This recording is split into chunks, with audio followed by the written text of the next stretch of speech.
मित्रों नमस्कार। शिव शिवा ज्योतिष एवं प्राच्य विद्या अनुसंधान केंद्र में आपका स्वागत है। मित्रों, हमेशा शुभ ग्रह सप्तम भाव में या वैवाहिक जीवन के लिए अच्छा ही फल नहीं देते हैं, ऐसा आज हम एक कुंडली में देखेंगे। 31 अगस्त 92 की ये कुंडली है। समय शाम के 7:27 का दिल्ली का जन्म है। कुंडली इस प्रकार है। मित्रों, आप देख सकते हैं मीन लग्न की कुंडली है और सप्तम भाव में शुक्र ग्रह बैठा है। शुक्र एक शुभ ग्रह है, लेकिन ये यहाँ नीच का होकर बैठा है। पहला नियम, नीच का शुक्र जो है मंगल कार्यों में, वैवाहिक जीवन में डिस्टर्बेंस देता है। दूसरी चीज़ आप यहाँ पर देखेंगे तो एक नियम होता है कि कोई भी शुभ ग्रह जो उस भाव का कारक हो, यदि अपने ही कारक भाव में बैठ जाए तो उस भाव के शुभ फल का नाश करता है। हर कोई जानता है कि सप्तम भाव का कारक ग्रह शुक्र होता है और वह सप्तम में ही बैठा है। तो इस पर मैं पीछे भी वीडियो बना चुका हूँ।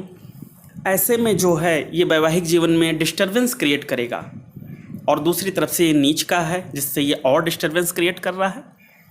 अब ये शुभ ग्रह होते हुए भी वैवाहिक जीवन में बाधा का योग बना रहा है। ऐसे में जो है आप देख रहे हैं सप्तम भाव का स्वामी जो बुध है वो छठे भाव में बैठा है। मित्रों, जब भी सप्तम भाव का स्वामी त्रिक भावों में 6, 8, 12 में चला जाए और वो अस्त हो या पापी ग्रहों से दृष्ट हो, अब ये यहाँ अस्त भी है और राहु से दृष्ट भी है, मंगल से दृष्ट भी है, खास करके राहु का प्रभाव इस पर पड़ रहा है। ऐसी कंडीशन में विवाह होने में काफ़ी देरी होती है और वैवाहिक जीवन में डिस्टर्बेंस का भी योग बन जाता है। पहले तो विवाह होने में ही देरी होगी, इसके कारण वैवाहिक जीवन में डिस्टर्बेंस, और बाद में विवाह हो जाने के बाद वैवाहिक जीवन में भी डिस्टर्बेंस दे सकता है। डिस्टर्बेंस किसी भी रूप से दे सकता है। जो जीवन साथी होगा वो बीमार हो सकता है या उसके साथ मतभेद हो सकते हैं। दोनों ही रूप में वैवाहिक जीवन में सुख में कमी आ सकती है। कुछ भी ऐसा हो सकता है। इसके साथ जब भी सप्तम भाव का स्वामी केंद्र में होता है और शुभ ग्रहों से देखा जाता है तो सामान्य उम्र में विवाह होता है। जब भी वह त्रिकोण में होता है तो सामान्य से थोड़ा सा अधिक उम्र में विवाह होता है। लेकिन जब भी 6, 8, 12 में वैवाहिक जीवन से संबंधित ग्रह सप्तम में जाता है तो विवाह में देरी करता है। जिसमें छठे भाव में जब जाता है तो एक नॉर्मल, आजकल जिस समाज में जितनी उम्र में शादियां होती हैं सामान्य उम्र में, उससे हमेशा देर से विवाह होता है और उसमें डिस्टर्बेंस भी होता है। पहले तो विवाह होने में डिस्टर्बेंस आती है, इसके लिए और भी ग्रह योगों को देखना जरूरी है। हम इस कुंडली में देख रहे हैं मंगल तृतीय भाव में बैठा हुआ है, लेकिन 29 डिग्री का मंगल है और इनका जो लग्न है वो बहुत ही कम डिग्री का है, मुश्किल से 1-2 डिग्री का लग्न है।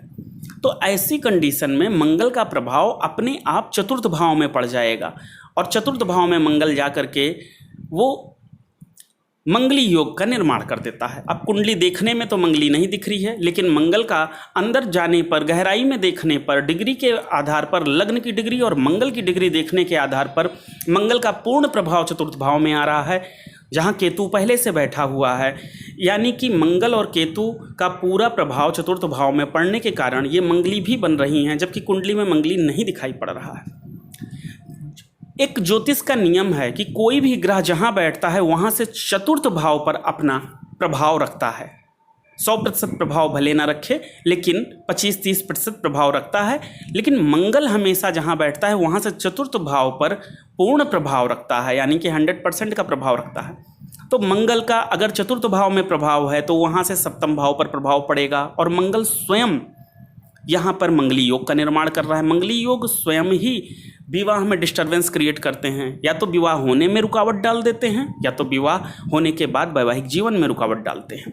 अब यहाँ से मंगल का और केतु का भी प्रभाव सप्तम भाव में पड़ रहा है।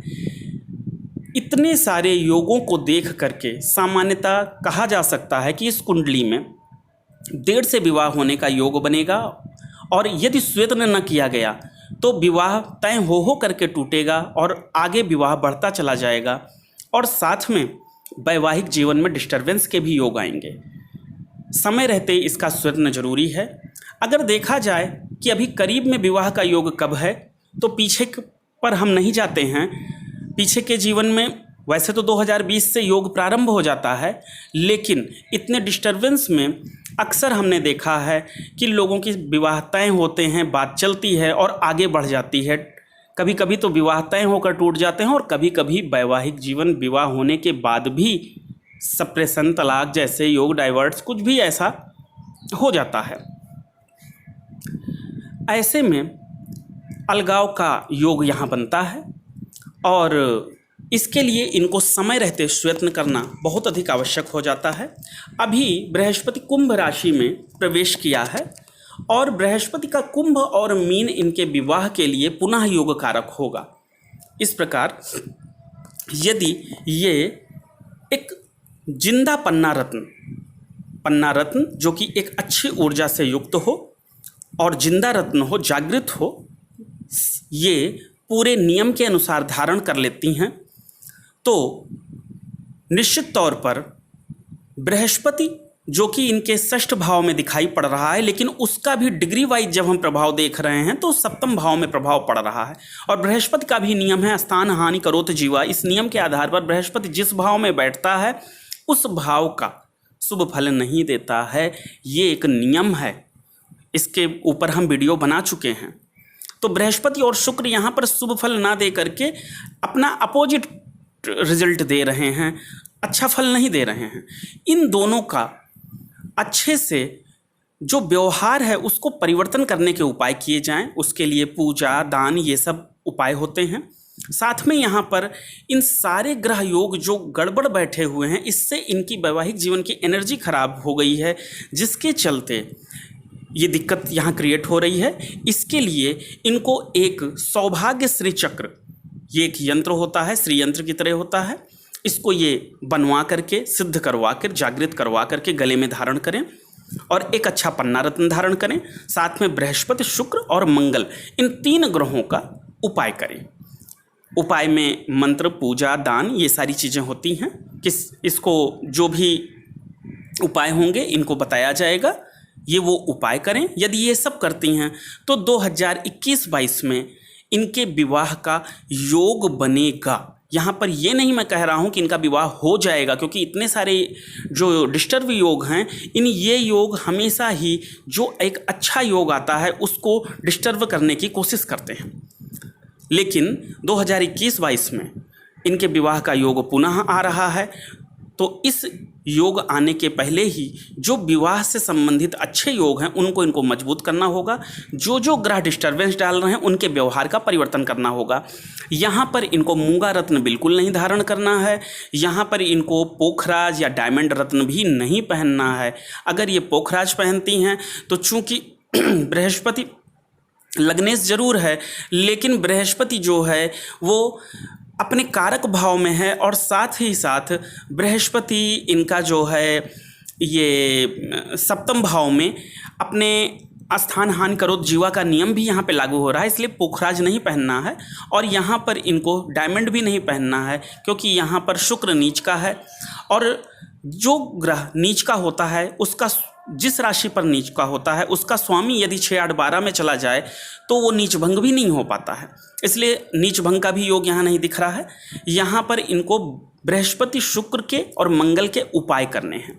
यहाँ रत्न इनके नहीं पहनने हैं, उपाय करने हैं। रत्न इनको पन्ना पहनना है और दूसरा इनको यंत्र पहनना है। ये 2 उपाय करके और इनके पूजा, मंत्र, दान से संबंधित उपाय करें, मेडिटेशन करें, तो निश्चित ही तौर पर इनका जो आने वाला विवाह का योग है 21-22 में, इसी समय में इनका विवाह होने की पूर्ण संभावना बनेगी। ज्योतिष मित्रों, कभी भी भविष्य 100% नहीं बताता है। जो ज्योतिष विज्ञान है ये भविष्य की पॉसिबिलिटी बताता है कि वो योग कब आ रहा है। उस योग को आप मजबूत करिए तो उस समय में वो कार्य हो जाता है। जैसा कि इनका 2021-22 में आ रहा है, तो अगर पहले से ही विवाह कराने के जो जिम्मेदार इनकी कुंडली में ग्रह हैं, जैसे बुध है, अब अस्त है, तो ऐसे कंडीशन में काफ़ी कमज़ोर है, डिग्री वाइज काफ़ी कमज़ोर है, उस पर राहु का प्रभाव पड़ रहा है, तो बुध अपना सुफल नहीं दे पा रहा है, बहुत कमज़ोर हो गया है और बुध ही इस कुंडली में विवाह कराने के लिए जिम्मेदार है। तो ऐसी हालात में इनको पन्ना रत्न पहनना है। दूसरा, स्त्री के लिए सौभाग्य उसका पति कहा गया है, इसलिए सौभाग्य श्री चक्र यंत्र पहनना है। तीसरा, बृहस्पति, किसी भी लड़की की कुंडली में बृहस्पति ही पति का कारक होता है, तो यहाँ पर हम इनको बृहस्पति का रत्न ये पहन सकती हैं, और जगह पे इनको कैरियर में, स्वास्थ्य में, हर जगह लाभ देगा। लेकिन बृहस्पति का जो ऊर्जा है उसको इनको चेंज, बृहस्पति के व्यवहार को बदलना है जो कि वैवाहिक जीवन के लिए अच्छा परिणाम दे। तो उसके लिए बृहस्पति से संबंधित इनको उपाय करने हैं, और उपाय में इनको उपाय बता दिए गए हैं। उपाय पूजा, मंत्र, रत्न, ध्यान इनका करना है, और ये रत्न पहनने हैं। यदि ये करती हैं, मंगल का उपाय कर लेती हैं, शुक्र का उपाय कर लेती हैं, तो बहुत ही अच्छे ढंग से जो आने वाला इनका सुखद योग है विवाह का, उसमें इनका विवाह हो जाएगा। परंतु यदि ये कोई भी उपाय नहीं करती हैं तो पहले तो विवाह होने में डिस्टर्बेंस आएगी, कुछ नहीं कहा जा सकता कि इस समय में भी विवाह हो पाएगा या नहीं। और दूसरी चीज़, यदि इस समय में विवाह हो जाता है तो वैवाहिक जीवन में डिस्टर्बेंस होगी, ऐसा इस कुंडली में योग है। 100% ज्योतिष नहीं बोलता है, ज्योतिष विज्ञान 100% नहीं कहता, लेकिन ऐसी संभावना होती है, पॉसिबिलिटी बताता है। इसलिए 70 to 80% चांस है कि आपका विवाह इस साल में, यदि आप ये सही उपाय करके रखती हैं तो निश्चित तौर पर हो जाएगा। और निश्चित ही आप समय रहते ये उपाय करें, जिससे कि आपके जो भी अशुभ ग्रह हैं उनके व्यवहार बदल जाएं। कुंडली में अक्सर एक ही ग्रह कभी शुभ फल दे देता है, कभी अशुभ फल दे देता है। ऐसे हालात में कभी कभी ग्रहों को रत्न ही ना पहनकर उनके व्यवहार को बदलने के अलग से उपाय किए जाते हैं, तो उनका जो व्यवहार होता है वो बदल जाता है। जैसे शुक्र सप्तम भाव में अभी यहाँ अशुभ फल दे रहा है, लेकिन जब इसका उपाय किया जाएगा तो यही शुक्र वहाँ पे शुभ फल देगा। इसी तरह गुरु भी जब उपाय किया जाएगा तो शुभ फल देने लगेगा। और मंगल भाग्येश है, इसलिए रत्न तो हम यहाँ नहीं पहना सकते, क्योंकि मंगल वैवाहिक जीवन के लिए अच्छी ऊर्जा नहीं माना जाता है। लेकिन उसका अगर उपाय किया जाएगा तो वहाँ पर जो वो अशुभ फल दे रहा है वो बदल जाएगा। आज इतना ही। जय महादेव।